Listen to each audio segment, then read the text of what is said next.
nitumie fursa hii kwamba tunafahamu Rais wetu Dr. Samia Suluhu Hassan siku ya jana aliwaapisha mawaziri na manaibu waziri ambao wameanza kazi rasmi kwa ajili ya kutumikia muhula wa pili wa uongozi wa Rais Samia Suluhu Hassan ambaye ndiye mwenyekiti wa chama chetu.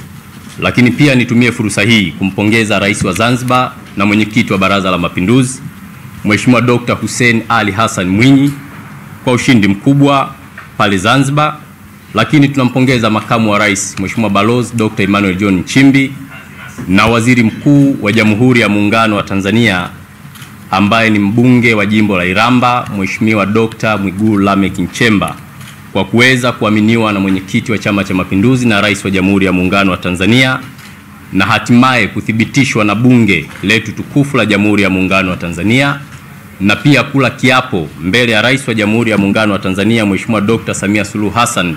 Tunamtakia kila laheri katika utumishi wa kwenda kuisimamia serikali. Kama ambavyo tunafahamu, kazi lazima iendelee, na serikali kwa kuwa imeshaundwa sasa, kazi inaenda kufanyika kwa Watanzania wote. Kutambua shughuli ya uapisho wa jana, niwapongeze mawaziri na manaibu waziri waliokula kiapo jana Novemba 18, 2025. Wote waliokula kiapo jana wanapaswa kufahamu kwamba Mheshimiwa Rais Daktari Samia Suluhu Hassan ana kasi ya kuijenga Tanzania iliyo bora. Uteuzi wao una maana kuwa rais anawaamini na watampa majawabu anayoyataka kwa Watanzania kwa kufanya kazi kwa bidii. Hivyo chama kinawataka mawaziri na manaibu waziri waende kufanya kazi kwa weledi na wasiweze kumwangusha rais na mwenyekiti wetu wa Chama cha Mapinduzi. Lakini pia mawaziri na manaibu waziri wengi ni wapya. Kuingia kwao kwenye serikali maana yake kuna ambao hawakupata fursa ya kuweza kuteuliwa. Hivyo basi kipindi wanafurahia uteuzi huo na wamesha kula kiapo kuingia kwa ofisini, wakumbuke kuwa rais hana mchezo na anataka kazi na utendaji uliotukuka, uliojawa na utu ndani yake kwa Watanzania wote.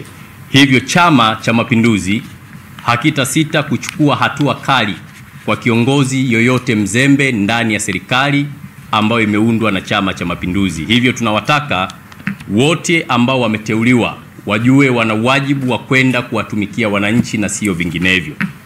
Ndugu waandishi wa habari, lakini tumie fursa hii kwa vile tunakutana kwa mara ya kwanza tangu kumalizika kwa uchaguzi mkuu wa 2025. Nitumie fursa hii kuwashukuru sana Watanzania, wana CCM na wale wa vyama vingine, wapenzi na mashabiki waliojitokeza kwa wingi kupiga kura Oktoba 29, 2025. Kujitokeza kwao kwa wingi kumesababisha ushindi mkubwa kwa Chama cha Mapinduzi pamoja na wabunge na madiwani. Hivyo tunawashukuru wana CCM na Watanzania wote kwa kuweza kuchagua Chama cha Mapinduzi katika kipindi hiki cha pili cha awamu ya 6. Ndugu waandishi wa habari, Rais wetu Dr. Samia Suluhu Hassan alipokuwa anazindua bunge la 13 Novemba 14, 2025, alihutubia bunge na kuainisha mambo mengi ya msingi. Ni hotuba ya ujenzi wa mshikamano wa kitaifa. Unaweza kuita hivyo kwa sababu Rais Dr. Samia Suluhu Hassan alisema kazi aliyonayo pamoja na wabunge ni kujenga umoja wa kitaifa ili sote kwa pamoja tuweze kujenga nchi yetu, tuitunze na kuweza kulinda taifa letu na tuzidi kunyanyua hadhi ya nchi yetu kwa kuweza kufanya kazi kubwa ya maendeleo kwa wananchi. Hotuba ya Rais Samia Suluhu katika uzinduzi wa bunge la 13 ni hotuba ya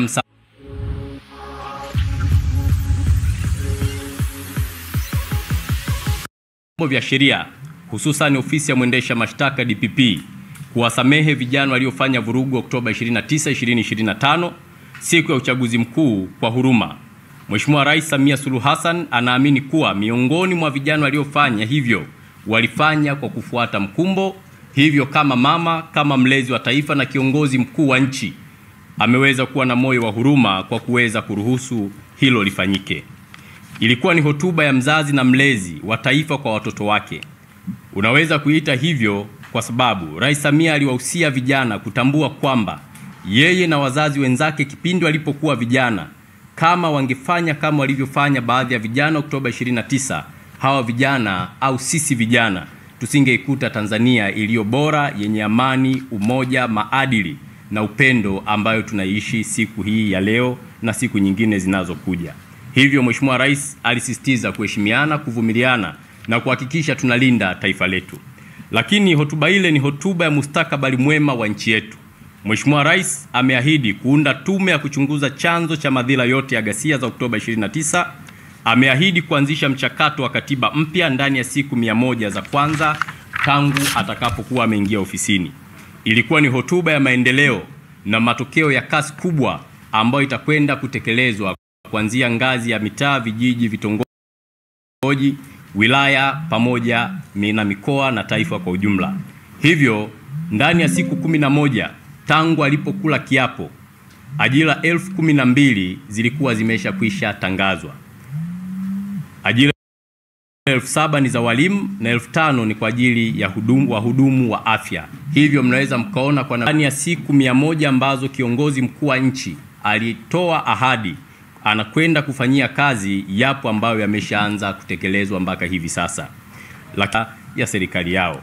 Lakini pia ni hotuba ambayo imetoa mwanga kwamba ilani ya CCM 2020 inakwenda kutekelezwa kikamilifu.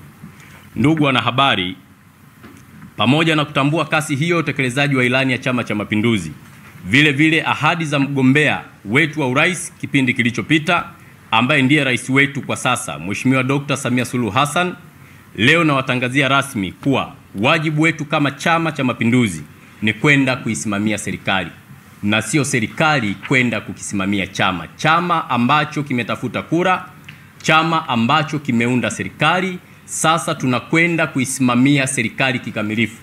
Na ndio maana awali nimesema wateuliwa wote waende wakawajibike, kwa sababu chama hakita sita kumchukulia hatua kiongozi yoyote wa serikali, awe mteuliwa awe mchaguliwa, ambaye atakwenda kufanya kazi kwa maslahi yake binafsi. Chama cha Mapinduzi kitakwenda kuchukua hatua. Hivyo nitoe rai kwa waheshimiwa mawaziri, manaibu waziri, viongozi ngazi ya serikali, wakuu wa mikoa, wakuu wa wilaya, wakurugenzi wa halmashauri mpaka kule chini, waende wakafanye kazi ya kuhakikisha matarajio na maono ya Mheshimiwa Rais yanakwenda kukamilika. Mtu asiende ofisini akafanya kazi zake binafsi, akajiangalia yeye na kuacha dhamana ambayo amepewa. Hivyo chama kitachukua hatua kali kwa watendaji wote wazembe ambao watakao bainika. Lakini lingine, kazi imeshakwisha kuanza. Sisi Chama cha Mapinduzi tutakwenda bega kwa bega na serikali yetu kuhakikisha yote tuliyoyaahidi kwenye kampeni yanatekelezwa na tunaijenga Tanzania iliyo bora kesho kuliko jana, iwe ni bora ya kizazi ambacho kinakuja. Lakini tutaweka mkazo zaidi wa kusimamia zile siku 100. Hivyo tuzitake na kuziomba wizara zinazohusika na sekta siku 100 ambazo Daktari Samia Suluhu Hassan alielekeza nini atafanya, waanze kuchakalika kwa haraka. Lakini nawaomba wanahabari muwafikishie Watanzania habari kwamba Chama cha Mapinduzi tumejipanga kikamilifu kuwabana viongozi wetu wa serikali, wakiwemo mawaziri wetu, manaibu waziri wetu, wakuu wa mikoa wetu, wakuu wa wilaya wetu, wakurugenzi, maafisa tarafa na wengineo, na tutahakikisha wanawajibika ipasavyo. Message hiyo ifike kwa Watanzania. Lakini pia chama hakita sita kuwachukulia hatua viongozi wa serikali ambao ni wavivu, wazembe na watakaoendeleza au watakaoendekeza tamaa za rushwa. Watakuwa na wakati mgumu sana katika kipindi hiki ambacho tunakwenda nacho. Chama cha Mapinduzi hakitakuwa na mchezo katika utekelezaji wa ilani ya uchaguzi ya 2025 kuelekea 2030. Serikali hii ni serikali ya Chama cha Mapinduzi, hivyo kila ambacho Watanzania walihaidiwa lazima kitekelezwe. Kama chama tunawaambia viongozi wa umma wawajibike ipasavyo. Lakini pia kila hatua tutakwenda kuweka vipimo vya utendaji kazi wa viongozi wa serikali. Tutakwenda kuchekecha utendaji wao kulingana na vipimo ambavyo chama kitaweka kwa serikali yake. Lakini pia yule ambaye ufanisi wake utakuwa ni wa chini, chama kitachukua hatua mara moja. Na wale watakaofanya vizuri, chama kitaendelea kuwalinda, kuhakikisha kazi yenye matunda mema kwa Tanzania inafanikiwa. Ndugu waandishi wa habari, Chama cha Mapinduzi kimetoka mbali na Watanzania na kina historia kubwa. Chama hiki hakitaruhusu mambo yaharibike kwa namna yoyote ile. Chama kitachukua hatua kwa viongozi ambao watashindwa kutimiza wajibu. Tunawaomba Watanzania waendelee kuwa watulivu, wenye imani na Chama cha Mapinduzi pamoja na serikali inayotokana na Chama cha Mapinduzi na viongozi wake. Kesho yetu wa Tanzania ni njema kuliko jana, na maono ya Mheshimiwa Rais ni kuona taifa hili linapiga hatua kubwa ya maendeleo. Hivyo tutaendelea kusimamia misingi ya upendo, amani, umoja, mshikamano, kuheshimiana na kustamiliana katika utendaji wetu wa kazi. Lakini jambo lingine, napenda kutumia fursa hii, ndugu waandishi wa habari, kuweza kumpongeza mwenyekiti wa Chama cha Mapinduzi na Rais wa Jamhuri ya Muungano wa Tanzania, Mheshimiwa Dr. Samia Suluhu Hassan. Tunakumbuka kwamba Mheshimiwa Rais na Amiri Jeshi Mkuu Dr. Samia Suluhu Hassan ameweza kuunda tume ya uchunguzi kama alivyoahidi katika hotuba yake ya uzinduzi wa Bunge la 13. Tume ya uchunguzi wa uvunjifu wa amani uliotokea Oktoba 29 kama alivyoweza kuelekeza, na tumeona jana kwamba kuna wajumbe ambao wameteuliwa. Hivyo tunawaomba makamishna wa tume hiyo wakiongozwa na Jaji Mkuu mstaafu ndugu Mohamed Chande Othman waifanye kazi hiyo kwa maslahi mapana ya taifa kwa uadilifu na uzalendo, na watoe majawabu ambayo yataweza na yatawezesha safari njema ya kuijenga Tanzania iliyo njema, yenye maelewano na amani pamoja na utulivu, pia kwa kuzingatia usalama kwa wananchi wote. Napenda kutumia fursa hii kumtia moyo Dr. Samia Suluhu Hassan kwamba Chama cha Mapinduzi kipo naye bega kwa bega katika safari hii ya kwenda kutekeleza jukumu kubwa la maendeleo ambalo amekabidhiwa na wananchi kwa miaka mitano ambayo inakuja. Na sote hapa tunafahamu kwamba Mheshimiwa Rais ni mama ambaye amejaa upendo, ni mama ambaye amejaa utu, lakini ni kiongozi ambaye akiahidi anatekeleza. Na ndio maana muda wote tumekuwa tukisisitiza kwamba kila Mtanzania tunamuomba aweze kulinda amani ya nchi yetu. Taifa hili ni la kwetu. Tanzania hii ni ya kwetu. Na sisi wote tulioko hapa, waandishi wa habari, wafanya biashara, wanaosoma na wengine wote, kwamba nchi hii ikiharibika hatuna nchi nyingine. Wajibu wa kuilinda ni wa kwetu sote. Kwa hiyo tudumishe umoja, upendo na mshikamano wa taifa hili. Tunatambua wako watu ambao hawana nia njema na taifa hili, na tunawafahamu, na wengine wanaonekana. Wapo wengine ambao wanaendesha operation katika mitandao ya kijamii kwa ajili ya kuchochea vurugu, kuchochea machafuko, na wakiwahimiza vijana na baadhi ya Watanzania kwamba waende kuivunja na kuichoma nchi yao kwa mikono yao. Niwaombe sana wananchi wa nchi yetu, tuilinde nchi yetu. Wakati sisi watoto wetu wanaumia, wale wanaotushawishi watoto wao wapo nje ya taifa letu, wanaishi vizuri, wana maisha mazuri, na bado wanaendelea kutuhamasisha tufanye uvunjifu wa amani. Tukumbuke kuirejesha amani katika nchi ni jambo gumu. Tuna mataifa ya mfano ambayo yamepoteza amani. Tuna nchi jirani ambazo zimepoteza amani. Tumeona namna gani watoto, kina mama, watu wenye ulemavu na wazee, namna wanataabika taifa linapopoteza amani. Hivyo kaa peke yako, jiulize, nafanya haya kwa maslahi ya nani? Wale wanaotuhamasisha mbona hawapo nchini, wapo nje ya taifa letu. Huko walipo wanalipwa fedha kwa ajili ya kufanya uchochezi. Sisi kama chama ambacho kinasimamia serikali, ni waombe kwa unyenyekevu mkubwa sana wa Tanzania, tulinde amani yetu, tulinde taifa letu, na tuwapuuze na kuwakataa wale wanaochochea vurugu ndani ya Tanzania hii. Hii Tanzania ni ya kwetu, na tuijenge kwa umoja, upendo na mshikamano.